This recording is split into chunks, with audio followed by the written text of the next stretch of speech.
বিসমিল্লাহির রহমানির রহিম। আমরা জানেন বিগত কয়েকদিন আগে কিন্তু আমরা দেখলাম মিডিয়ায় যে 100 কোটি টাকা ব্যয়ে, প্রায় আরো বেশি টাকা ব্যয়ে কিন্তু মুকেশ আম্বানির ভারতের যে শীর্ষ ধনী ওনার ছেলের বিয়ে হয়েছে। কিন্তু ওনার ভাই অনিল আম্বানি, উনি কিন্তু ওনার ভাইয়ের চেয়ে কিন্তু সব থেকে বেশি টাকাওয়ালা ছিলেন, অনেক বড় লোক ছিলেন। উনি কিন্তু একটা ব্যবসায় কিন্তু ভুল জায়গায় কিন্তু ইনভেস্ট করেছেন, যেখানে ব্যবসায় কিন্তু লস খেয়েছেন এবং দেউলিয়া হয়েছিলেন এবং উনি ওনার পিতার বাসায় থাকেন। কিন্তু কথা হচ্ছে কি, এখান থেকে একটা শিক্ষার বিষয় আছে যে সকালবেলা যিনি ধনী কিন্তু বিকালবেলা কিন্তু তিনি ফকির হয়ে থাকেন।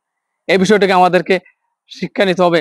কে কোন সময় কার অর্থনৈতিক অবস্থা কোন সময় শক্তিশালী হয়, কার কোন সময় দুর্বল, এখন তো আল্লাহ পাকই জানেন।